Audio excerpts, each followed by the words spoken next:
G'day everybody, it's Hunter here. So I'm going to do an unboxing of the Insta360 Link 2. I'm also going to do a quick review, first impressions review on this device today. If you watched my podcast, which was on last Sunday, I posted on YouTube on Wednesday. You would notice that I was having a lot of issues with the webcam that I currently use, which is just a generic Logitech, run-of-the-mill, cheap sort of 1080p webcam, and I've been having nothing but issues with it as it's gotten older. Its colors have been all kind of messed up and everything, and it's just been driving me up the wall. I had a blackout during the podcast, and all the messing around with the settings and stuff through Windows and whatnot to get the lighting all right. It just ended up just being basically deleted, and it just caused me nothing issues. So I decided to get a new webcam for recording.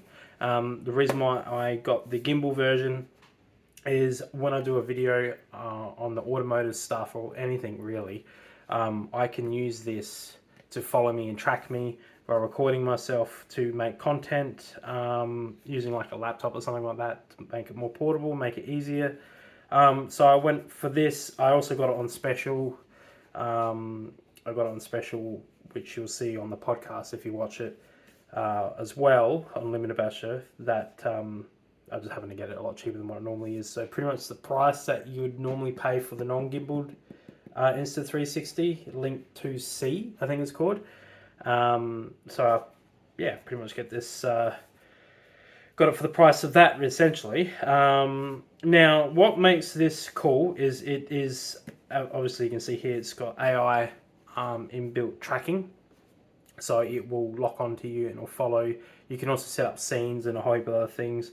The camera quality is 4K, it's really high resolution, and the audio quality on the microphone is really good too. So there's a lot of things that really sort of drew me to it for my purposes. You don't need this if you're just gonna use a normal webcam. Then the standard Link 2C is perfectly fine, the non-gimbaled one. It's pretty much just this device here that's just mounted on that basis. That's the only difference.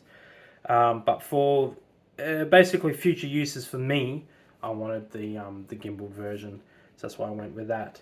So let's unbox it. I've already taken the sheath around it. The box is quite nice to feel. It's like almost velvety. It's got a weird texture on it. Shipping, a little bit damaged in shipping, but let's try and get this box open. It's a bit of a pain in the ass because it's sticky. Here we go. Sort of lift the sides up like that. There we are. So that is what it looks like inside the box.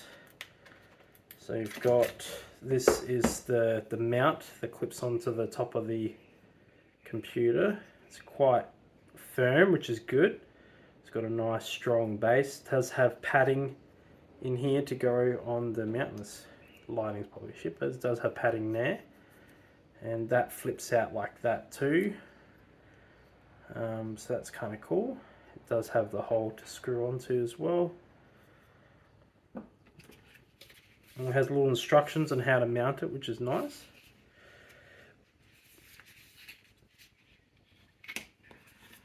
Then we've got, looks like some merch, stickers, warranty card, stickers, which I'll put on my toolbox, to be honest. I like putting stuff in my toolbox, sticker bombing it. The start guide, which to be honest I probably won't use because I'm a bit weird like that. We've got the cable. It's a USB-C to USB-C. That's actually quite nice because it also comes with a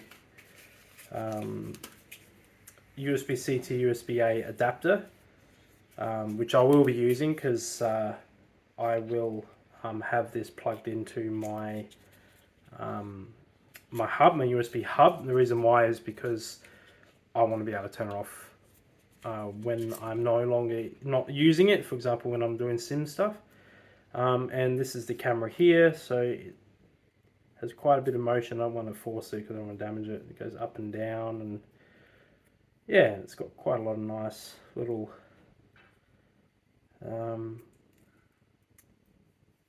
nice bit of motion. There's a connector there, so apparently just clicks onto the base, which there we are. So it just magnetically clips on there like that,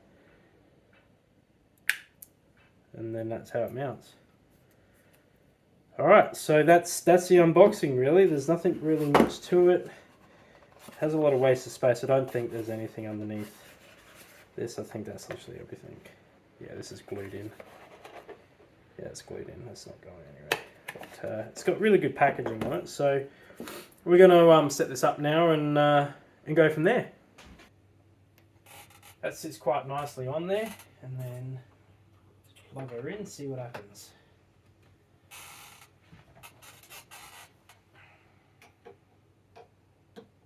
Doing a little bit of a doohickey thing. It's probably going to start installing drivers. Yep, look at that straight away. So then we do that. Turn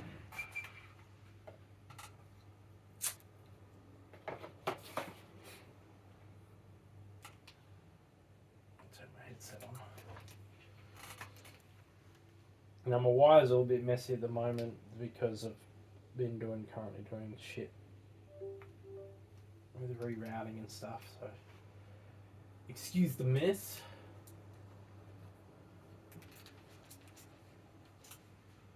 Alright.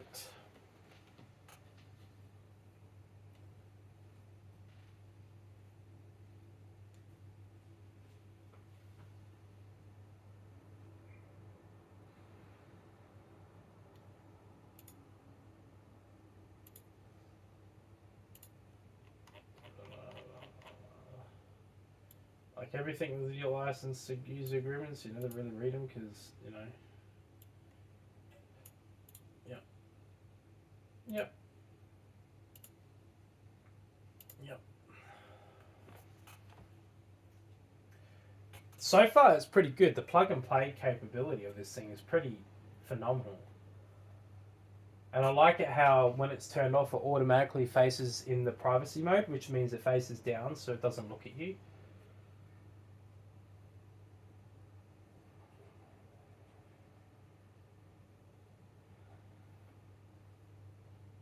At least with this thing, if it's on, you know it's on because it will look at you.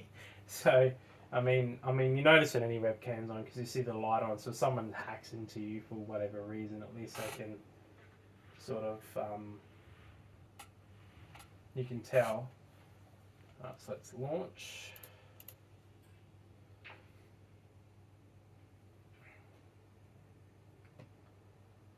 Yeah, agree. Yeah, yeah. Wow. So it's going through telling you everything so you can set up backgrounds and stuff to blur.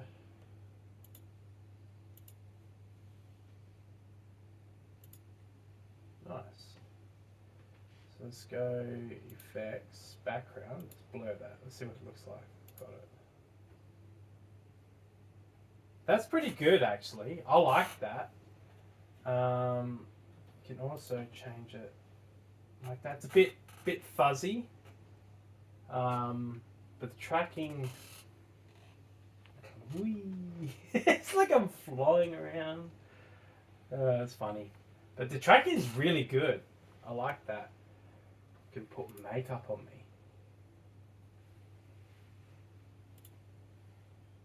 Can't really tell the difference on that one. It might be because the backgrounds.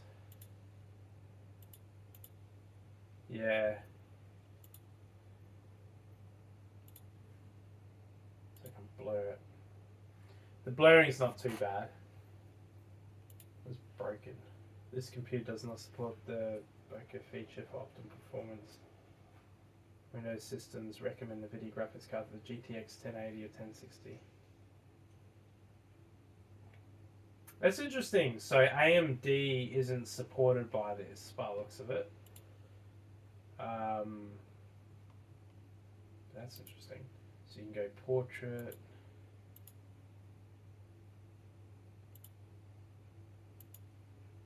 wonder, yeah, it really doesn't like. Oh, here we go. That's good. This all came into action now, so let's have a look. Still blurs out the headset. I wonder if I. Yeah, it looks a lot better without the headset on, but I guess because it thinks the headset's the background, because of the color maybe. But I'm also wearing the worst colors because I'm wearing all black. See. Autofocus, white balance on, but the colors look way better than, for argument's sake, let's get OBS on. Let's compare the two. Let's look at the webcam. So this is through this one. So let's do that and that. Like look at the difference, and let's just get rid of the blur. You're gonna see the mess. Whatever, who cares? I live in a very small. My office is pretty small, so the difference in quality is night and day. I can't surprise. So it's set to 1080p now. Let's change it to 4K and 30 frames. That's really crisping up now. I wonder if the blur improves for him. Not a little bit. It's not too bad actually. Can't have a background. It just looks terrible with a background. Looks weird. But for podcast point of spectacles, it's going to be a lot nicer. Audio quality. Let's now go from this and go on to that, and then compare the difference between them. Alright, so as you can see here, I've got the two webcams side by side. It's a bit sort of fucked at the moment, to put it bluntly. So I'm going to do a comparison between the different microphones. So at the moment you're listening to the Logitech webcam. As you can tell, it's pretty shit quality. And I will also compare to the obviously the Yeti, so we'll do that now. Just go, and so we're going to change it. So now you can hear me talking through the Yeti. So obviously it's different, and I like that it's doing the shakes and stuff like that. So yeah, the background, I've kept the background unblurred at the moment, just so that way you can have a proper comparison. So as you can see, the microphone on the Logitech is pretty shit, to put it bluntly. Now let's change it to the Insta.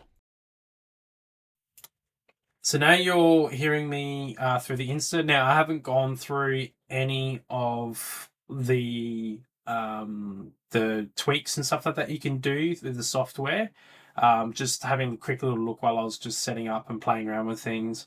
The Insta has a lot of sort of functionality that you can do with getting the audio sort of tuned up to the best that you like, but it sounds a lot better than Logi, and the visual quality is a lot better too, and the tracking is quite nice. It's quite smooth. You know that it faces, and there's hand signals and stuff like that you can do to. I haven't set them up, but you can do things with hand signals to get to do things. You can click buttons on the software to get to zoom in on something, and etc. etc. But the one thing I like about this camera the most is it handles the LED lighting really well. Because on the Logitech, I don't know if you notice it when you're watching it, you can see like little, it's almost like hazy. It's a little haze in the camera itself, and it's the LEDs.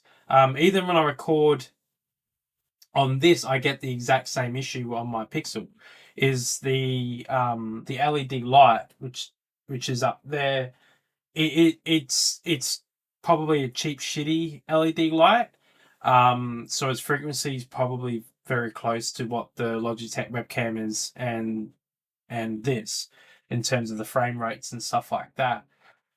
So you get a lot of interference essentially with the lighting. That's why it's really hard to get the lighting set up in this room. You know, I do use a Ring cameras sometimes, but it's hard with my monitor setup, because I literally in like a corner. My room is very small. I mean, I got Nagini over there, and I got the TV and a unit, and all my collectibles here, and my replica fake swords and shit, and like yeah, it's very compact in here. It's not the best usable space I've got, but it's the only space I've got in the house. But this webcam is going to help a lot with a lot of future projects of mine. So I'm glad I bit the bullet. As you saw in the video, its setup is just fucking, you plug it in and it just goes. So the plug and play ability of this thing is just incredible. It is 100% worth its money. I can't wait to play around with this on the podcast. And yeah, I'm really, really, really happy with the with this webcam. It's good. The quality is good. It took me a lot to get sort of this color right with the Logitech. I couldn't get it. I couldn't get it to this. This is designed for like just cheap conference stuff. This is designed for professional grade stuff. Um, so yeah. Thank you very much for watching. I hope you have a good day or night depending on the world, and I'll see you next time. Thank you.